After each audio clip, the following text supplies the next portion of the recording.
All right, thank you, Madam Mayor. So I'm just going to give a short update on COVID-19, building on themes that I talked about in the past with COVID-19. So I want to use the same slide that I gave at the last council meeting and just slightly updated. So the purpose of tonight's update is really to talk about we're a bit at a crossroads, which has some real interesting impacts for budget, but also some significant impacts for staffing that I want to talk about. So first of all, you heard at our last council meeting that we were looking at a $6 million projected general fund revenue loss through March. So that's the slide up at the top of this second slide here.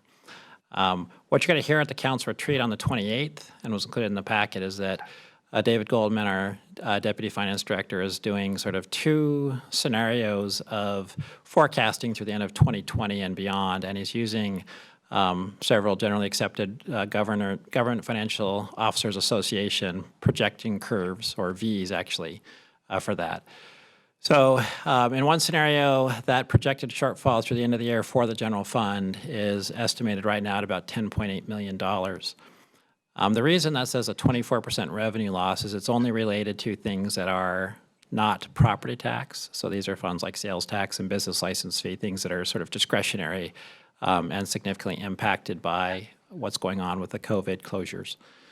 The more concerning big V recovery, which is also possible, is a 2020 shortfall about $13.5 million. And so one of the things that we're doing throughout this process is constantly comparing our projections in partnership with what the state is doing and what the King County economist is doing. And so you can see their expected recommendations are about the same for the V-shaped projection, and they're a little bit more pessimistic in the big V longer term extension, where you have a deeper recession that goes longer. The county does not have as many flexible funding sources as cities do, so that's why I think why their sales tax numbers and others are a little bit deeper than ours. But we're going to cover this in much more detail at the retreat, but we just wanted to let you know we're continuing to track this very carefully. And in going back to the slide, I had laid out at the last council meeting the strategies that we're currently assessing, and I wanted to start a little bit of a tally for you. And again, we'll update you at the retreat on this. Just so you don't have to do the math in your head, right now we've identified with these strategies about $5.5 million if you're to total up the actions that we're currently taking, where we have some pretty hard numbers from it.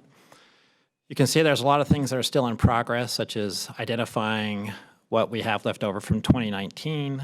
So those would be both under expenditures as well as revenues above projections. So we do anticipate several $million coming in from 2019. But our other strategies have already netted about $5.5 million, and we're going to continue to work on generating even more revenue to help fill the gap. The reason I wanted to bring all this up is because I wanted to focus in on that voluntary separation retirement program that's in progress, and also the discussion of sort of furloughs and layoffs. One of the really challenging things that's going on right now is we are freezing temporary vacancies. We are moving people from temporary vacancies to full-time vacancies and then eliminating those vacancies. We have offered the voluntary separation agreement. We have about 20 people who've requested to be considered for application. Many of those folks are folks that are in temporary positions that expire at the end of the year. And that's the intent of the program, but what that's actually doing is many of those positions are positions that are sort of our most flexible positions. And so, for example, they're communications type positions, or they're planning and outreach type positions, or they're transportation program type positions. And so as people are considering voluntary separations, or as people are looking and seeing that these positions may not be carried over, those staff are under considerable stress or trying to figure out what's happening next. The reason I raise that is because we obviously all care about the very human impact, but many of you are sitting on different groups, whether it's human services or business, or folks who have ideas about how the city might think about its streets or think about reopening and using sidewalks to help businesses. And many of the people who would normally help in that thinking and that planning and that implementation are this exact same group of people who are being impacted by this at this time. So I think that the real message here is just as we get further away from the immediate COVID crisis and we start moving into how do we balance a COVID deficit budget, the staff impacts are pretty extreme, both in terms of people actually leaving and people being very stressed out. And so one of the things that we would like to request of you and of the community is to be aware of this fact, because there's a lot of great ideas that people have, and many times they want to know why we haven't jumped on them or implemented them right now. And one of our challenges is that we're working through these issues at the same time. So it's a pretty challenging time for the staff. The staff is very committed to public service. The staff is very committed to delivering, but this budget issue is playing out at the exact same time. So lots more to come on this, but we wanted to tee this up. We'll have more discussion about this at the council retreat again. On the positive side, I want to end on the positive note. The positive note is we do have a significant amount of money that's likely to come to us through the CARES Act, through the state. The governor has decided to make an allocation based on population, so it's possible that we could get up to $2.6 million from the governor. The final categories that we can use and the amount of money that we might get and the criteria by which we could use it are still being developed by the state, but we have a general idea. And so should we get that $2.6 million, our recommendation to the council is going to be to really put that in about 3 buckets. So roughly a third we would suggest allocating to helping human services, particularly to feed folks and to take care of those who are homeless, but really to make a huge boost into human services funding. The second bucket, another third, we'd want to put into business relief, similar to the Small Business Relief Fund we've already created, and ways that we can help people throughout the summer. And then the third bucket would be for both repaying investments we've already made to get through the COVID crisis and also to prepare the city for sort of what's next through the end of the year. So those would be about $860,000 per category, and that's a significant amount of money. And our recommendation to the council is going to be that we put as much of that back into the community as we can while reserving what we think we need in order to make sure that the government is set up to continue in this COVID climate for the next 6 months. No final decisions need to be made tonight. I just wanted to give you some insight into our thinking and just remind you that that $2.6 million, while it's very helpful, is a reimbursement basis only, so we have to spend it first and then invoice. And then also it must be spent by the end of the year, and it is limited to things that are only COVID related, COVID emergency related. So we can't just use it for anything that we want to plug these gaps. So that's my general overview. I'm happy to answer any questions, but I wanted to begin to explain some of the stresses on the budget that are occurring right now as we're trying to move into budget season. Kurt, I have a question. Was Jim going to do an update on the work that's going on with small businesses and? Yes, I apologize. He actually gave me a few notes that I have right over there. So I will give you an update, and then you or Councilmember Falcone can jump in. So yes, so there's a task force. B. Nahan and others have been working with you, Mayor Sweet, and Councilmember Falcone on looking at a series of different ideas to help businesses survive in the next phase, and looking at a variety of things such as how can the sidewalks and streets and parking spaces potentially be used to help businesses. But before making any decisions, one of the key deliverables that the staff is going to be recommending through that task force is actually a survey of businesses, because to find out how the city can best help, what do they actually need. We have a lot of people who have really great ideas about what they might need, but we really want to understand from the community through a survey what would be most helpful. And so there's a lot of ideas being evaluated, including how can we essentially help the businesses be in sort of a mini gig economy and set up online abilities for people to have people come and pick up things at the stores, and how might we use the curb space differently. So a lot of great work going on there. No final recommendations to the full council yet, and we really want to get a sense of the business community about the best way we can help before we try to finalize what we'd actually do. And as always, sort of an example of what happened with the Park Lane closure, there's differences of opinion from different businesses about what they would find most helpful. So we're going to have to work our way through that, but that's the overview that Mr. Lopez asked me to pass on. So please feel free to supplement that if I missed anything. Councilmember Curtis? Thank you, Kurt. On reaching out to the businesses, I feel like we have a tendency to focus on our downtown businesses. So I just want to make sure when we do that survey that we go to all of our business districts. I believe that is the intent, yes. But It is the I'll make intent. sure I pass Thank that you. on. Councilmember Falcone? Thank you. I want to piggyback on what Councilmember Curtis was saying. I wanted to just point out that this, we're calling ourselves the Kirkland Outside the Walls, as I affectionately call us COW, Kirkland Outside the Walls, KOW, is working on this effort and certainly working with the chamber as well to reach out to businesses and do a business survey. And also equally important, reaching out to residents to finding out, you know, what would draw them into these business districts, what would draw them into be customers again, what would make them feel safe.